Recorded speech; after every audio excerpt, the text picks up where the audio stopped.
things a criminal might find useful to have. Guns, drugs, election ballots? We're going to bring you this very odd story out of California and what happened to the person arrested for illegal possession of all three. After the break.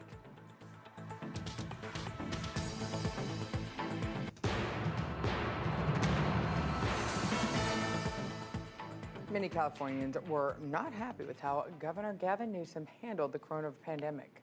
After telling the state to wear a mask in between bites of food, he was actually publicly seen at a high-end restaurant with a large group of friends not wearing a mask. It's one of the several reasons locals are getting ready to vote in Newsom's recall election.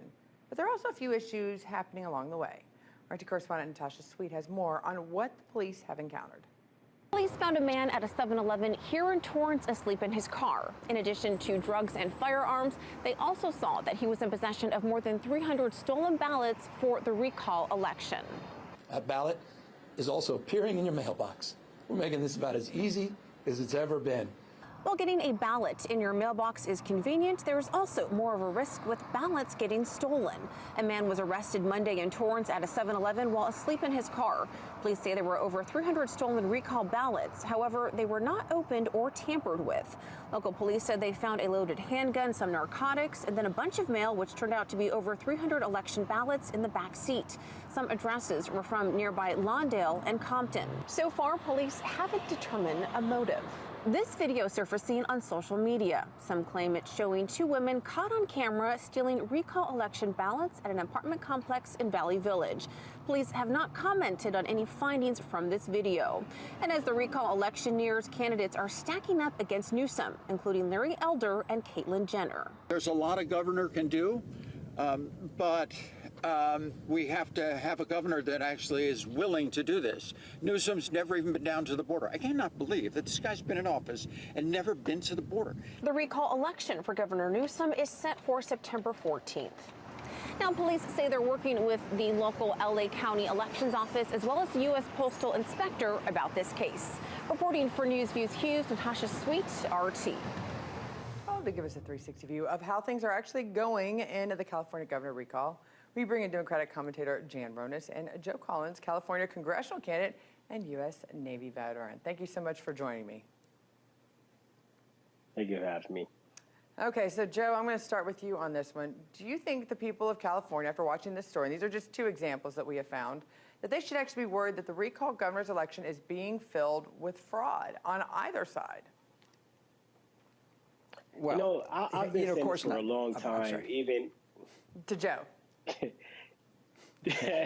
even before this happened, I've been saying this for a long time. The people should be worried. I mean, we saw it in the 2020 election, and we knew that the Democrats were going to pull out all the stops to ensure that Gavin Newsom stayed in office during this election. We know he started with $40 million. Nancy Pelosi is his auntie. Kamala Harris is coming from the gates of nowhere to campaign for him, and we know that Democrats, even the ACLU and all these other organizations, are pulling out all the stops to ensure that Gavin Newsom stays in office. Now, the one thing that Republicans and conservatives fail to realize is that nobody's going to play this election fair, and you have to play the same exact game if you want to win that the Democrats are playing.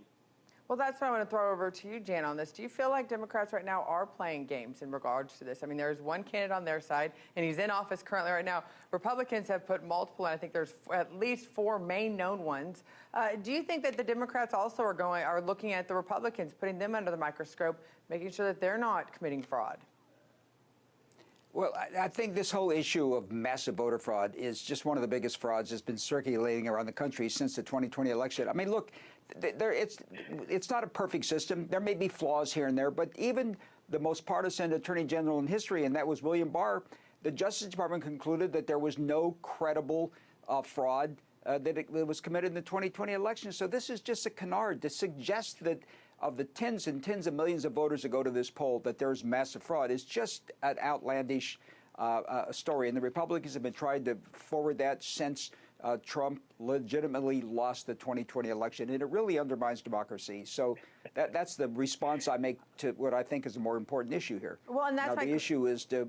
Well, that's my question for you, Jan. Will the Democrats in California, if this turns out that they are able to have enough 50, all it takes is 50% plus one, if they're able to get that and recall Gavin Newsom. Do you think the Democrats will accept that, or will we hear these still claims, as we've heard on both sides of the aisle when their candidate lost, from the Democrats that there was fraud involved in this election?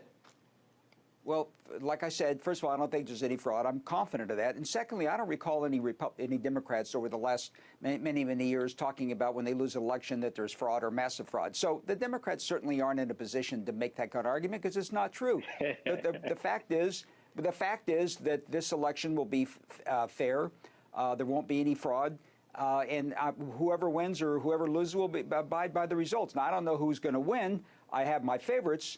But nevertheless, it's not going to be one punctuated or characterized at any level by fraud. Well, and that's the thing, Joe. As you listen to Jan, the Democrats are very, very obviously that fraud does not happen. I love that they are very secure. I hope that they're right. I hope that we don't have fraud. And yet, I've seen that accusation. You know, whether you're talking about 2016 and there was fraud and interference, and there's a difference between the two. Joe, what is your response to that? The Democrats say there isn't fraud because, by the way, with cases like this showing up, because it doesn't say who those ballots are for. Could this be used in fear to say, listen, we need to throw it all out because obviously there's been some misnomers that have happened that we can't explain. Could that also prepare the grounds to throw out the election itself? Well, I'm gonna tell you this. I'm gonna agree and disagree with Jan at the same time. The reason why I'm going to agree is because he is right. There is no election fraud. It's election integrity issues. And I'm gonna disagree because we've seen every time a Republican wins office, you see all these Democrats, Maxine Waters, Nancy Pelosi talking about it was fraud in the election. So to say that there is no fraud and Democrats never yell fraud is like crying wolf. It happens every single time. We can ignore it, fine, whatever. But look, I'm going to tell you like this. You know, I hope that the election doesn't have fraud. I hope that we have a free and fair election, but we know that's not going to happen. I mean, even if you look at the ballots now, they have a little circle that, you know, allows anybody who collects ballots to see if you, mark yes to recall Gavin Newsom. And that's it. That's the easy throwaway for ballot. Ballot harvesting is legal in California. We have an influx of illegal immigrants, and we have the motor voter system. Even the Judicial Watch outlined 1.5 million people on our registered voter rolls that should not be there, that aren't eligible to vote. You know, unfortunately, we're going to have some irregularity issues in this election, but we can pray that it's fair. Okay, so Jan, I got to throw this back to you. I mean, obviously, I get it. Election day is pretty hard for one person to vote in a day. The longer we make it, though, the more time that is. Don't you have these questions that come up? Is there any way, I mean, a month to have an election, isn't that a little bit too long to expect that there wouldn't be issues that arise? And I'm not even talking about the governor's races. I'm talking about any of these races as we're going to move forward, that a month is a long time to have some sort of election and not expect something might go wrong with it. Well, if history is any guide, and I think history should be, there's been virtually no fraud that has resulted in a changed election in this country, at least in my lifetime.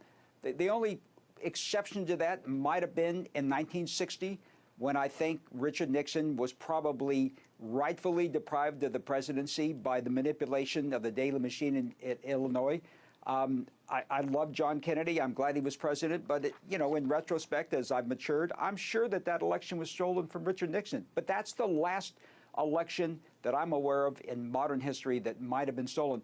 And Joe's comment that Nancy Pelosi and Maxine Waters are always calling fraud, I've never seen that. I don't know what newspapers he's reading. The only thing that they've observed is the fraud that has been perpetuated on the Democrats by the Republicans filing these frivolous lawsuits in Pennsylvania and in Georgia and elsewhere around the country to try to overturn the legitimate election of 2020. That's the only fraud that's ever occurred in relation to this election. Okay, so simple question for both of you. Why did this man have 300 ballots, unopened ballots in his back seat? Where did those come from? Real simple. Where do you think? Jan? Well, I mean, look, why did he have guns and drugs? I mean, he had 300 ballots. What's he going to do with them? He's going to sit there and fill out the names of 300 voters? I mean, that's just one of those things. We'll probably find out that he stole it from a polling place. I don't know. But is that the kind of massive fraud that could ultimately influence an entire election in the state of California with millions of voters? I'd suggest no. But it's sad to think that ballots are that as available as gun and drugs to get. That's scary going forward. Thank you, Joan, for joining me.